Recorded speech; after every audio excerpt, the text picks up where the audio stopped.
Hello दोस्तों, जय हिंद। आप लोगों को पता है उत्तर प्रदेश पुलिस कांस्टेबल का एग्जाम चल रहा है।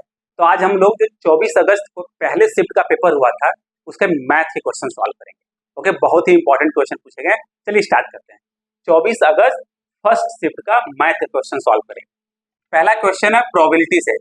तो पूछा गया what is the probability of drawing N S card from a pack of 52 cards. ताश के गड्डी में कितने पत्ते होते हैं? 52 पत्ते होते हैं। और ऑप्शन क्या क्या दिया वो देख लेते हैं पहले। पहला ऑप्शन है 2/25, बी पार्ट 1/52, सी 1/13, डी 3/13। ये ऑप्शन दिया हुआ है। आपको पता है कितने एस कार्ड होते हैं? 4 एस कार्ड होते हैं। कितने टोटल कार्ड होते हैं? 52। तो एस कार्ड निकालने की जो प्रोबेबिलिटी होगी वो क्या होगी? 1/13। तो मेरा ऑप्शन क्या हो जाएगा? सी पार्ट हो जाएगा। कितना सिंपल क्वेश्चन पूछा गया है। दूसरा क्वेश्चन है, पूछ रहा है कि फाइंड द एलसीएम। एलसीएम पूछ रहा है किसका?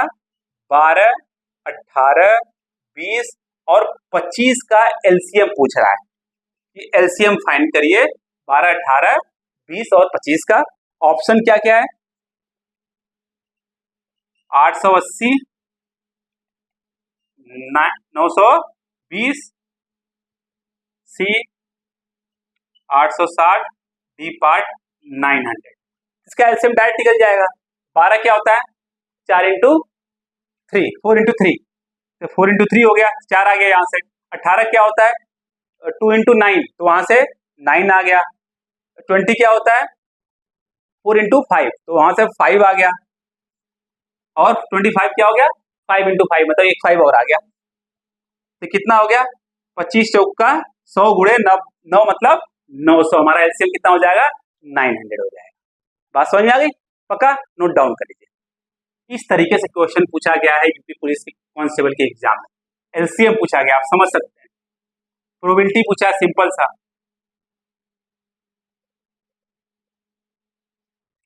नेक्स्ट क्वेश्चन क्या पूछा गया?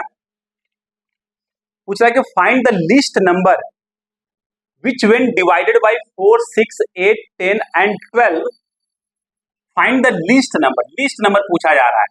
find the least number when divided by 4, 6, 8, 10 and 12 leaves the remainder 3। जब 4 से 6, 8, 10 और 12 से डिवाइड किया जाता है तो रिमाइंडर 3 छोड़ता है। रिमाइंडर कितना होता है? 3 होता है। ऑप्शन क्या क्या दिया हुआ है? 132, बी ऑप्शन क्या दिया हुआ? 117, सी ऑप्शन क्या दिया हुआ? 123 और डी क्या है? 120 है। तो सिंपल सा पहले क्या करेंगे? सबसे पहले इसका एलसीएम फाइंड कर लेंगे। इसका एलसीएम जब फाइंड करेंगे कितना आएगा? 120 आ जाएगा। अब देखिए कौन सा ऐसा ऑप्शन है जिसको 120 से डिवाइड करने के बाद 3 रिमाइंडर बचता है? 123 है। तो हमारा ऑप्शन क्या हो जाएगा? सी पार्ट हो जाएगा। कितना सिंपल क्वेश्चन है। तो आप एलसीएम फाइंड कर लेंगे, खट दे इसका 120 आएगा। ओके, अब 120 को, अब जो ऑप्शन दिया हुआ है कौन सा ऐसा ऑप्शन है जिसको हम अगर 120 से डिवाइड करेंगे तब जाके हमको 3 रिमाइंडर मिलेगा? तो कौन सा ऑप्शन है? 123 है। इसलिए हमारा ऑप्शन क्या हो जाएगा? 123 हो जाएगा। बात समझ में आ गई? नेक्स्ट क्वेश्चन पूछा जा रहा है, क्वेश्चन नंबर 4।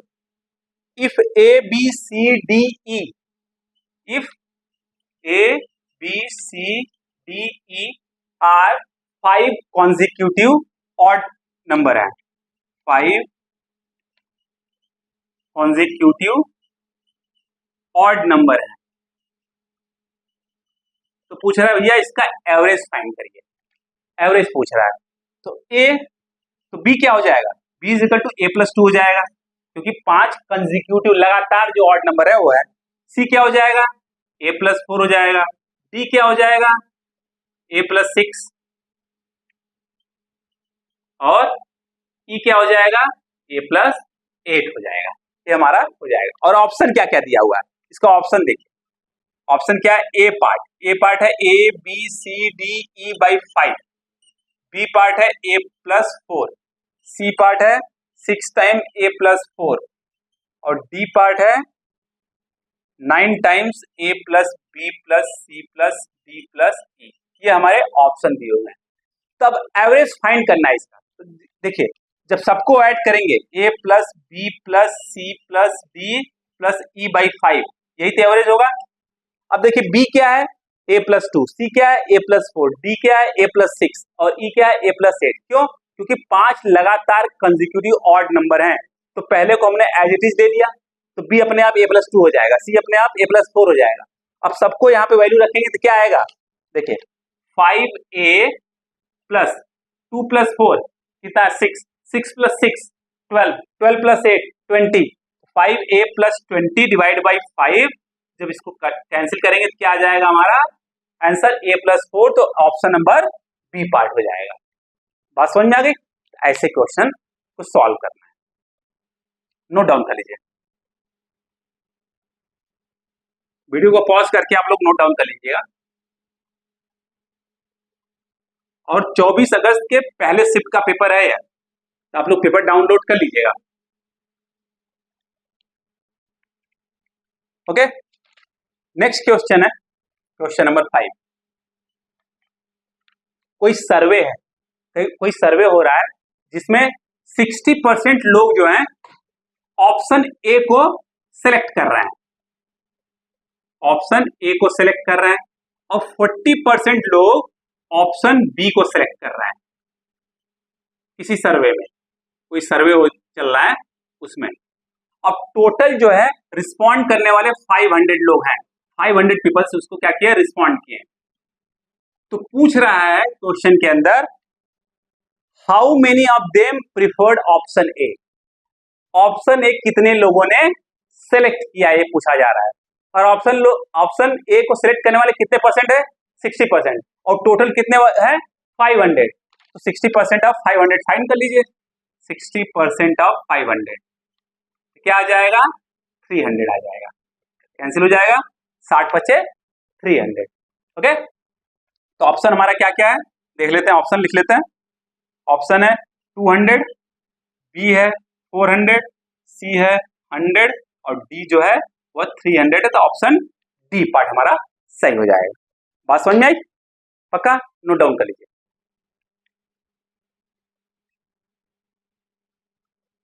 तो कोई सर्वे है जिसमें से ऑप्शन ए सिलेक्ट करने वाले 60% लोग हैं, ऑप्शन बी सिलेक्ट करने वाले 40% लोग हैं, और टोटल जो है वोट देने वाले लगभग 500 लोग हैं। पूछा जा रहा है कि ऑप्शन ए सिलेक्ट करने वाले कितने लोग होंगे, तो 60% हो फाइंड कर लेंगे 500 का, जो मिलेगा वो हमारा नंबर ऑफ पीपल हो जाएंगे।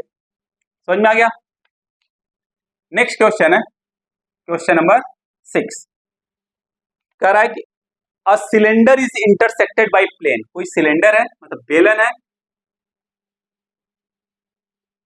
उसको कोई प्लेन जो है इंटरसेक्ट कर रहा है एक्सिस से 60 डिग्री पर, ऐसे इंटरसेक्ट कर रहा है, एक्सिस से 60 डिग्री पर इंटरसेक्ट कर रहा है। जो क्रॉस सेक्शन बनेगा ये वाला, इसको पूछा जा रहा है कि ये क्या है। ऑप्शन दे दिया parabola, A part parabola, B part hyperbola, C part ellipse, और जो डी पार्ट है स्पाइरल है, स्पाइरल। तो जो 23 अगस्त को एग्जाम हुआ था फर्स्ट शिफ्ट का, उसमें भी ऐसा क्वेश्चन पूछा गया था, पर एंगल जो था 45 था, सेम क्वेश्चन था। तो जब भी ध्यान रखिएगा, जब भी एक्सिस से कोई एंगल पर इंटरसेक्ट करता है तो हमेशा इलिप्स बनाता है, हमेशा इलिप्स बनाता है। अगर बेस के पैरेलल, अगर मान लो ये हमारा सिलेंडर है, बेस के पैरेलल अगर कोई प्लेन जो है वो इंटरसेक्ट करता है तो हमेशा जो क्रॉस सेक्शन बनता है वह हमारा क्या बनता है, सर्कल बनता है। और एक्सिस के पैरेलल अगर इंटरसेक्ट करता है हमेशा रेक्टेंगल बनता है। बात समझ में आ गई? इसको दिमाग में बैठा लीजिएगा। ओके, नोट डाउन कर लीजिए। तो तुरंत देखते मान आप आंसर टिक करेंगे तो आपको 1 सेकंड के अंदर क्वेश्चन हो जाएगा, 1 सेकंड के अंदर, अगर पता है कॉन्सेप्ट तो। और है एक क्वेश्चन इस टाइप का हर शिफ्ट में पूछा जा रहा है, हर शिफ्ट में। नेक्स्ट क्वेश्चन है क्वेश्चन नंबर 7, क्या है, a lady said if you reverse my age digit, कोई औरत है वो बोल रही कि अगर हमारी जो एज डिजिट है, जो उम्र का नंबर है, अगर उसको रिवर्स कर दिया जाए, पलट दिया जाए, तो जो मिलेगा वो हमारे हस्बैंड का क्या होगा, एज होगा। ओके, उनके पति का एज होगा। तो मान लो कि जो वीमेन है उनका एज जो है वो क्या है 10x प्लस वाई है। इनके हस्बैंड का एज क्या होगा, जो मैन हो गए उनका क्या होगा 10y प्लस x होगा। यही था, रिवर्स कर दिया गया। अब कंडीशन क्या है, जब इन दोनों के एज का डिफरेंस फाइंड किया जा रहा है तो ज्यादा किसका है 10y plus X minus 10x plus Y, ये क्वेश्चन दिया हुआ है। जब डिफरेंस किया जा रहा है तो डिफरेंस क्या आ रहा है 1/11, 1/11 of sum of both the age, दोनों के एज का योगफल के बराबर आ रहा है। बात समझ में आ गई। अब इसको हम लोग जब सॉल्व करेंगे तो क्या आएगा 9y minus 9x is equal to 10x plus X 11x, y plus 10y 11y, तो 11 कट जाएगा तो बचेगा क्या x प्लस वाई, तो y इधर आ गया 8y is equal to 9x उधर चला गया 10x, यहाँ से हमारा x क्या आ जाएगा, x आ जाएगा 4/5 y आ जाएगा, 4/5 y आ जाएगा। और ऑप्शन क्या है उसको देख लीजिए। इस क्वेश्चन को तो ऑप्शन से सॉल्व करना चाहिए। 45 years, B part 63 years, C part 36 years, D part 54 years. Question में है कि जो औरत है उसके एज के नंबर को अगर पलट दिया जाए तो जो मिला वह उसके पति का एज हो जाएगा, पहला कंडीशन। दूसरा क्या है, इन दोनों के एज का जो डिफरेंस है वह उन दोनों के एज के योगफल का 1/11 टाइम्स है। यह है, समझ में आ गया पक्का। तो हमको क्या कंडीशन मिल गया, यह मिल गया। और हमारा ऑप्शन क्या है, यह है। अब पूछा जा रहा है कि हस्बैंड का एज क्या है, हस्बैंड का एज पूछा जा रहा है कि हस्बैंड का जो एज है वह कितना है, यह पूछा जा रहा है। आप प्लीज आप लोग क्वेश्चन पेपर जो है उसको डाउनलोड कर लीजिएगा, ओके, तब अच्छे से समझ में आएगा चीजें। अब जैसे यह देखिए, यहां से देखिए यह हमारा ऑप्शन है। अब y क्या होगा, सिंगल डिजिट में होगा, y जो होगा हमारा सिंगल डिजिट में होगा। अगर y 5 है, अगर y हम लेते हैं 5, तो x क्या आ जा रहा है, x क्या आ जा रहा है 4, तो y 5 हो जाएगा। तो वीमेन का एज क्या हो जाएगा 45, तो मेन का एज क्या हो जाएगा 54। पूछा क्या जा रहा है, मेन का एज मतलब हस्बैंड का एज इतना, ये हो जाएगा। ऐसे भी ऑप्शन देख के कर सकते हैं, कोई भी ऑप्शन मतलब इस ऑप्शन को सिलेक्ट किया, 54 अगर आदमी का एज है तो उसके औरत का एज क्या होगा, इसका डिजिट का उल्टा देखिए 45, अब 54 में से 45 घटाएं कितना आया 9 आ गया। अब इन दोनों के एज को जोड़ दिया गया कितना है 99, उसका 1/11 कितना हो जाएगा 9 आ जाएगा। इसलिए ऑप्शन डी पार्ट हमारा सही हो जाएगा। इन सबको करने की जरूरत ही नहीं पड़ेगी, ऑप्शन देखकर टिक कर सकते हैं हम। तो कुछ क्वेश्चन को बस केवल ऑप्शन देखना है और टिक कर देना है। बात समझ में आ गई। ध्यान रखिएगा क्या है 54 है, इसको रिवर्स किया तो 45 मिला, इसमें से इसको घटाया तो 9 मिला, इन दोनों को जोड़कर 11 से डिवाइड किया क्या मिला, तब पर भी 9 मिला, वही कंडीशन दिया था। तो हमारा ऑप्शन क्या हो जाएगा 54 हो जाएगा। ओके, समझ में आ गया, नोट डाउन कर लीजिए। और क्वेश्चन के अंदर दिया हुआ है कि जो हस्बैंड का एज है वह वीमेन के एज से ज्यादा है, इसलिए 45 नहीं हो सकता, 54 ही रहेगा, इसको ध्यान रखिएगा।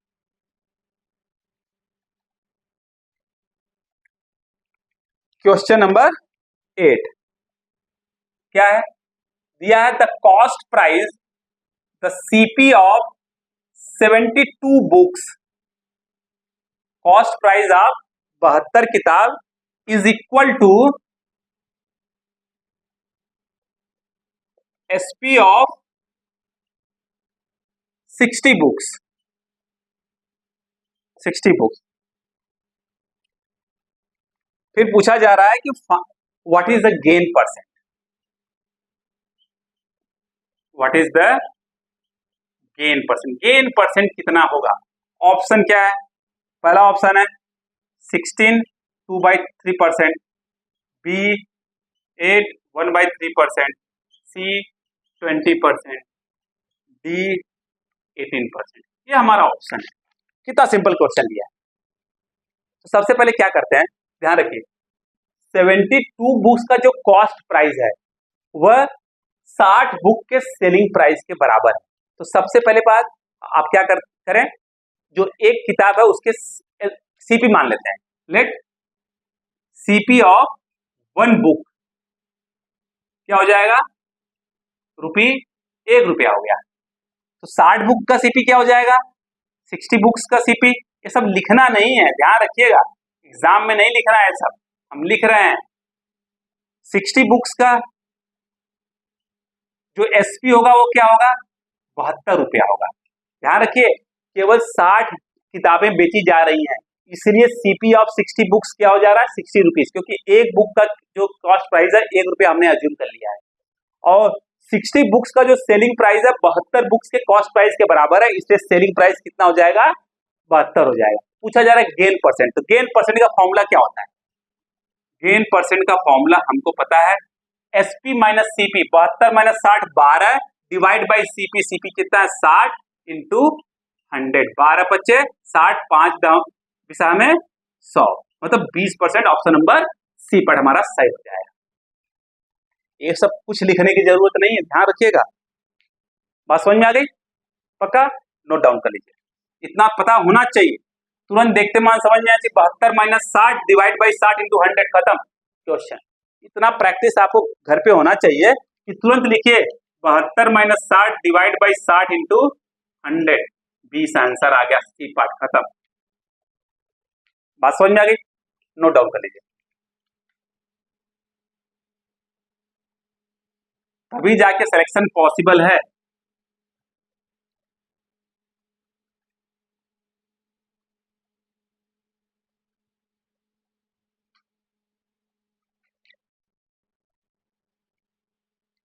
नेक्स्ट क्वेश्चन है, A can do a job in 120 days. A जो है कोई काम जो है 120 दिनों में कर लेता है, 120 दिनों में कोई काम कर लेता है ए। और बी जो है 60% मोर इफिशियंट है देन ए। बी जो है 60% मोर इफिशियंट है देन ए, क्वेश्चन में दिया हुआ है। तो पूछ रहा है कि पूरे काम को बी को अकेले करना हो तो कितने दिन लगेगा। तो बी को अलोन जो है अगर काम करना हो तो कितने दिन लगेगा वह पूछा जा रहा है। इसका ऑप्शन क्या है वो देख लेते हैं, 80 डेज, बी 70 डेज, 75 डेज और डी जो है 10 डेज। ये दिया। सबसे पहले देखिए, हमको एक चीज पता है, फॉर्मूला आप लोगों को पता है, total work is equal to efficiency into time. यह होता है, इसको दिमाग में बैठा लीजिए, इसका प्रयोग ऐसे क्वेश्चन में किया जाता है। सबसे पहले बात, जो बी है 60% मोर इफिशियंट है ए से, तो क्या करेंगे, मान लेते हैं कि ए की जो इफिशियंसी है, एज इफिशियंसी 100 है, कितना 100 है, तो बी की इफिशियंसी कितनी हो जाएगी 160।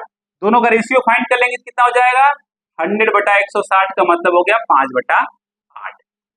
बात समझ में आ गई, पक्का। अब इसका प्रयोग करते हैं, टोटल वर्क फाइंड करते हैं। तो टोटल वर्क क्या हो जाएगा, ए की इफिशियंसी कितनी है, रेशियो में 5 है, और टोटल काम कितना ए का, कितने दिनों में कर रहा है काम 120 दिनों में, तो टोटल वर्क कितना हो गया 600 यूनिट हो गया, 600 यूनिट हो गया। अब बी के लिए करेंगे तो क्या आएगा, टोटल काम तो सेम ही होगा ए के लिए और बी के लिए भी। बात समझ में आ गई, तो टोटल काम is equal to efficiency, B की इफिशियंसी कितनी है 8 इंटू टाइम, पूछ रहा है कितने दिनों में बी काम करेगा, तो टाइम इज इक्वल टू 600/8, इसको कट करेंगे तो कितना आ जाएगा 75। ऑप्शन नंबर सी पार्ट हो जाएगा। हमने क्या किया, केवल इस फॉर्मूला का यूज करके काम कर लिया। यहाँ पे दिया बी जो है 60% मोर इफिशियंट देन ए है, इसलिए ए की इफिशियंसी 100 मान लिया, तो बी की इफिशियंसी अपने आप 160 हो गया, तो दोनों का रेशियो फाइंड कर लिया और फॉर्मूला यूज कर लिया। बात समझ में आ गई। अगर इफिशियंसी रेशियो में दिया है तो सेम चीज मल्टीप्लाई करना, ध्यान रखिएगा, इफिशियंसी रेशियो। और एक नोट डाउन कर लीजिए। ऐसे क्वेश्चन पूछे जा रहे हैं, हर शिफ्ट में पूछे जा रहे हैं, ध्यान रखिएगा, इसलिए आप लोगों को अच्छे से पढ़ना है। और total work is equal to efficiency into time, इसका प्रयोग करके क्वेश्चन आप खटखट सॉल्व कर लेंगे। क्वेश्चन नंबर 10 क्या है? करा आउट ऑफ थ्री नंबर्स हैं, उसमें से जो सेकेंड है, सेकेंड नंबर जो है मान लीजिए बी है, वह फर्स्ट नंबर का ट्वाइस है, दुगना है, फर्स्ट नंबर का दुगना है। और जो सेकेंड नंबर है थर्ड नंबर का तिगुना है, थर्ड नंबर का तिगुना। हमने मान लिया कि जो तीनों नंबर क्या है, ए बी सी। तो क्वेश्चन में क्या दिया है कि जो सेकेंड नंबर है फर्स्ट नंबर का दुगना है, मतलब 2a, और सेकेंड नंबर जो है थर्ड नंबर का तिगुना है, 3c। तो क्या पूछा जा रहा है? पूछ रहा है कि तीनों का एवरेज जो है, अगर 44 है तो लार्जेस्ट नंबर क्या होगा। तीनों का जो एवरेज है a plus B plus C by 3 is equal to 44 दिया है, तो सबसे बड़ा नंबर कौन सा है, यह क्वेश्चन में पूछा जा रहा है। ऑप्शन देखते हैं, ऑप्शन क्या क्या है। ऑप्शन है 24, 36, 72,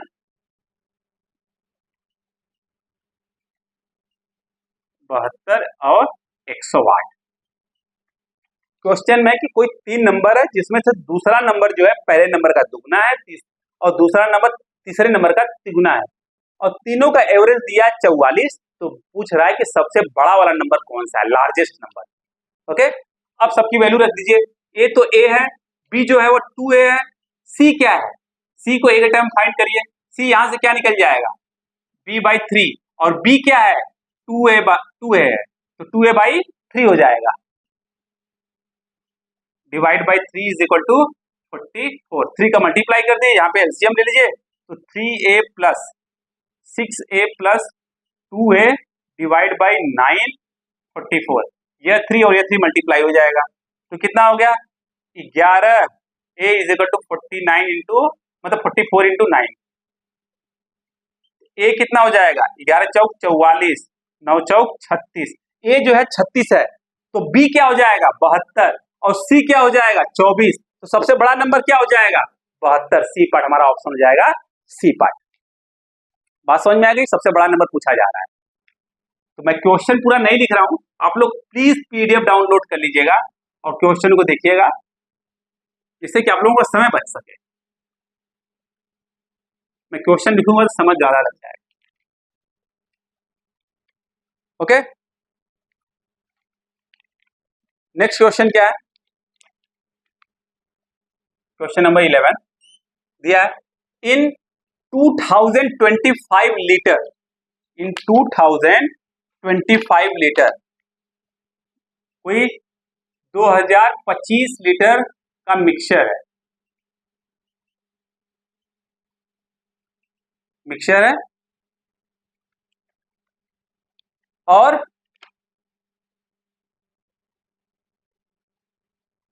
इसमें जो है मिल्क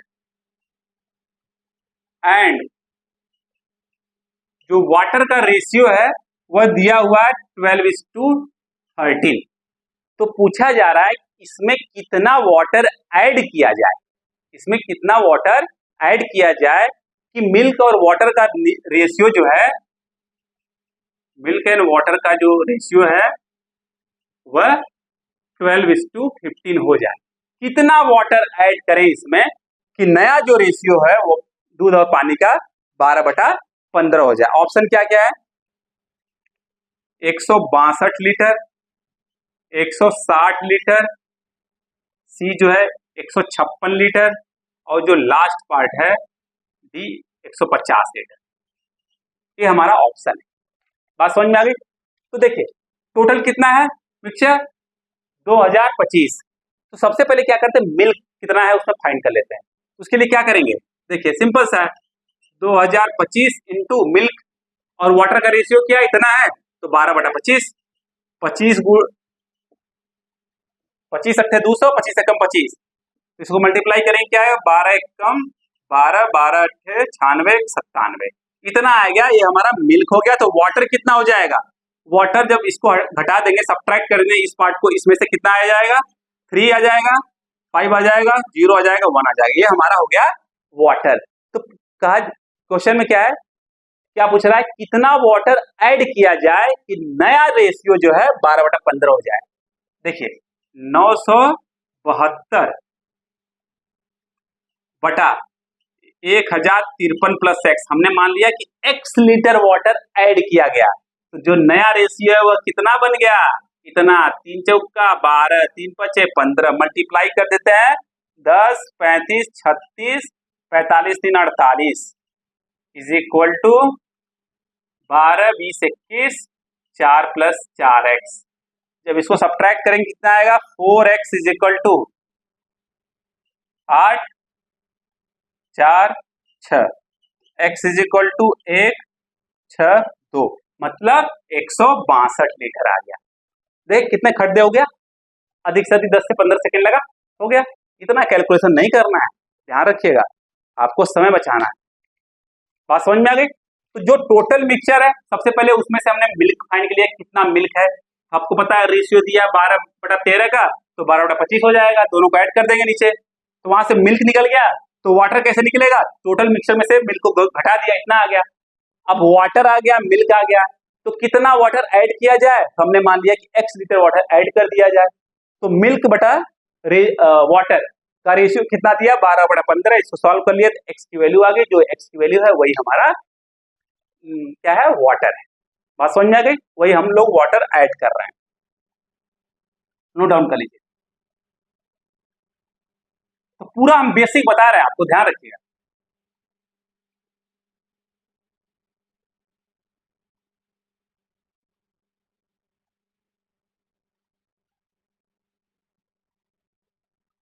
इसको शॉर्टकट में भी कर सकते हैं। अब एक क्वेश्चन है, क्वेश्चन नंबर 12 कह रहा है कि 20% reduction in the price of an apple enable a man to buy 10 apple more for 54 rupees. मतलब जो प्राइस का रिडक्शन कितना हो रहा है, 20%। पहले जितना एप्पल 54 रुपया में खरीदता था, अगर उसका प्राइस 20% कम कर दिया गया तो 10 एप्पल अधिक खरीदने लगा। अगर इसको ट्रिक से किया जाए तो प्राइस का कितना घट रहा है, 20%, कितने में से, 54 में से। यह किसके बराबर हो जा रहा है, 10 एप्पल के प्राइस के बराबर हो जाएगा, 10 एप्पल के प्राइस के बराबर हो जाएगा। इसको सॉल्व करेंगे कितना आएगा, 10.8 rupees is equal to 10 apple क्या आएगा। तो 1 एप्पल का प्राइस कितना हो जाएगा, इसको डिवाइड कर देंगे तो हो जाएगा 1.08 एप्पल, ये हो जाएगा। तो पूछ रहा है कि 1 दर्जन एप्पल का प्राइस क्या होगा, 1 दर्जन एप्पल का प्राइस क्या होगा। ऑप्शन क्या क्या दिया है वह देख लेते हैं। 10.80, 12.96 तो 96, सी पार्ट 14.32 और डी पार्ट जो है 14.48, ये सब रुपीज में है, ध्यान रखिए। ये ऑप्शन, एक एप्पल का प्राइस कितना हो गया, 1.08 रुपीज। तो 12 मतलब 1 दर्जन एप्पल का प्राइस पूछ रहा है, तो 12 एप्पल का प्राइस कितना होगा, 12 एप्पल्स का, 1 एप्पल का तो हो गया। 12 एप्पल का प्राइस कितना होगा, मल्टीप्लाई कर देंगे, 12 अट्ठे 96, 12 एकम 12, मतलब 12.96 आ जाएगा, 12 रुपया 96 पैसा आ जाएगा। बात समझ में आ गई, पक्का। ये है ट्रिक्स क्वेश्चन सॉल्व करना, करेक्ट। अब इसको लेंथी करते तो थोड़ा समय लगता है। मान लेते हैं भाई जो एप्पल का प्राइस है वह x है, तो 20% रिडक्शन अगर इसमें करेंगे तो कितना आ जाएगा, 4x/5 आ जाएगा। तो क्या करेंगे, 54/4x/5, ये न्यू प्राइस हो गया, minus 54 divide by x is equal to 10/12 apples. 10/12 का मतलब 1 दर्जन के लिए फाइंड करिए। अगर इसको हम सॉल्व करेंगे तो x इज इक्वल टू क्या आ जाएगा, 12.96 आ जाएगा, इतना रुपया आ जाएगा। या डायरेक्ट कर लें खरीदे, ऐसे आ जाएगा। बात समझ में आ गई? पक्का नोट डाउन कर लीजिए। तो ये न्यू प्राइस हो गया, या ओल्ड प्राइस हो गया। तो न्यू प्राइस में से ओल्ड प्राइस घटाएंगे तो कितना आ रहा है, 10 एप्पल आ रहा है, तो उसको एक मतलब डोजन में कन्वर्ट कर दिया गया, दर्जन में, तो 12 एप्पल से डिवाइड कर देंगे। नोट डाउन कर लीजिए। इस टाइप से क्वेश्चन पूछा जा रहा है, आप समझ सकते हैं क्या है क्वेश्चन का लेवल। हाँ, बस थोड़ा सा अगर प्रैक्टिस करके जाएंगे तो आपका काम हो जाएगा। नेक्स्ट क्वेश्चन क्या है, question number 13। A sum of 3000 rupees, sum of 3000 rupees, मतलब पी की वैल्यू दिया हुआ है 3000 रुपीज, अमाउंट टू 6000, मतलब ए की वैल्यू दिया है 6000 रुपीज, इन 2 ईयर्स, मतलब T is equal to 2 years दिया हुआ है एट सी आई पर। तो पूछ रहा है कि इंटरेस्ट फॉर 4 ईयर्स कितना होगा, मतलब कंपाउंड इंटरेस्ट पूछ रहा है कि 4 साल के लिए कितना होगा। ऑप्शन देख लेते हैं। कंपाउंड इंटरेस्ट पूछ रहा है कि 4 साल के लिए जो कंपाउंड इंटरेस्ट होगा वो कितना होगा। ऑप्शन है 12,000, 9,000, 6,000 और 3,000। ये हमारा ऑप्शन है जो कंपाउंड इंटरेस्ट पूछ रहा है। तो उसको सिंपल से सॉल्व कर लेते हैं। आपको पता है ए इज इक्वल टू क्या होता है, P into 1 plus R by 100 to the power T होता है। रेट नहीं दिया है, ए की वैल्यू क्या है 6000, पी की वैल्यू क्या है इधर आ जाएगी 3000 is equal to 1 plus R by 100 to the power 2 हो जाएगा टी की वैल्यू। एक कट गया, एक कितना हो जाएगा 2, मतलब 1 प्लस आर बटा 100 टू द पावर 2 की वैल्यू आ गई 2। बात समझ में आ गई? और क्या पूछ रहा है, जो कंपाउंड इंटरेस्ट 4 साल पे मिलेगा वह कितना मिलेगा, यह पूछा जा रहा है। तो क्या करेंगे, अमाउंट इज इक्वल टू क्या हो जाएगा 1 plus P times 1 plus R by 100 to the power 4। यहां से ए फाइंड कर लेते हैं, फिर पी घटा देंगे, उसमें से हमको क्या मिल जाएगा 4 साल के लिए सी आई मिल जाएगा। बात समझ में आ गई? पक्का नो प्रॉब्लम। तो देखिए यहाँ पे क्या है, एक चीज ध्यान रखिए, यहां से ए क्या हो जाएगा, पी कितना है, पी तो हमेशा 3000 रहेगा। यह पार्ट देखिए 1 प्लस आर बाई 100 स्क्वायर 2 है, तो पावर 4 कितना हो जाएगा 4 हो जाएगा। ये हो गया, ए जो है वो 12,000 हो गया। ए में से पी कितना है 3000, घटा देंगे तो सी आई कितना हो जाएगा, क्योंकि हमको पता है कि जो सी आई होता है वह ए माइनस पी होता है। ए हमारा 12,000 आया, पी कितना हो गया 3000, तो सी आई कितना हो जाएगा 9,000 हो जाएगा। बात समझ में आ गई? इसको ध्यान रखिएगा, यहाँ पे आर की वैल्यू नहीं दिया तो इसका प्रयोग हमने कर लिया यहाँ पर नया ए फाइंड करने के लिए। 4 साल के बाद जो अमाउंट है उसको फाइंड करने, ये वाला जो अमाउंट है जो ये दिया है 2 साल पे दिया है, तो 4 साल के बाद कंपाउंड इंटरेस्ट फाइंड करने से पहले आपको अमाउंट फाइंड करना पड़ेगा। अमाउंट के फॉर्मूला क्या होता है, P times 1 plus R by 100 to the power 4, क्योंकि 4 साल के पूछ रहा है, तो यहाँ से हमको ए आ जाएगा। ओके, बात समझ में आई ना? देखिए 1 plus R by 100 to the power 4 की वैल्यू क्या हो जाएगी 4 हो जाएगी। क्यों? क्योंकि 1 plus R by 100 to the power 2 की वैल्यू क्या आ गई है 2 आ गई है। Got it? पक्का, क्योंकि आर की वैल्यू दी नहीं है तो आप निकाल नहीं सकते, इसलिए ऐसे करना पड़ेगा। ए की वैल्यू 12,000 आ गई, तो सी आई कितना हो जाएगा ए माइनस पी। पी तो हमारा 3,000 है जो प्रिंसिपल अमाउंट है, वो थोड़ी चेंज होगा। Got it? अब नेक्स्ट क्वेश्चन देखते हैं।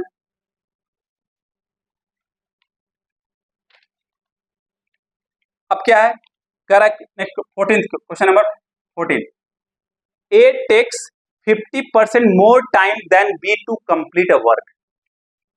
ए जो है 50% अधिक समय ले रहा है, मोर टाइम ले रहा है then B to complete a work. किसी काम को पूरा करने के लिए बी जितना समय लेता है ए उससे 50% अधिक लेता है। और क्या दिया है, if together they take 27 days, मतलब दोनों साथ में अगर मिलकर काम करते हैं तो उस काम को 27 दिनों में पूरा कर लेते हैं।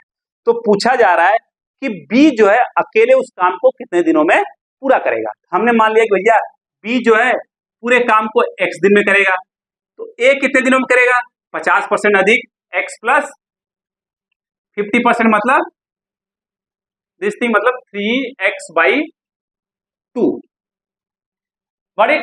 अब दोनों जो है एक साथ मिलकर 27 दिनों में काम कंप्लीट कर लेते थे। एक दिन का काम निकाल लीजिए दोनों का और दोनों को जोड़ दीजिए।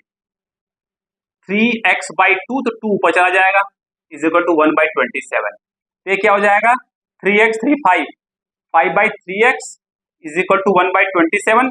3 9 जा 9 मतलब x इज इक्वल टू 45। हमारा ऑप्शन क्या हो जाएगा 45। मैंने लिखना भूल गया मैं। ABCD ये कितना है 30 35 40 और 45। हमारा ऑप्शन नंबर डी पार्ट हो जाएगा। बात समझ में आ गई। ऑप्शन नंबर डी पार्ट हो जाएगा। इस टाइप से क्वेश्चन पूछा जाता है।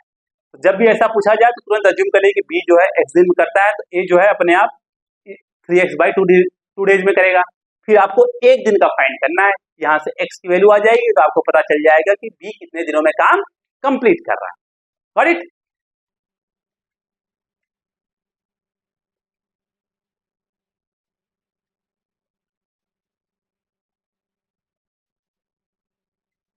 परेशान मत होइएगा आप लोग।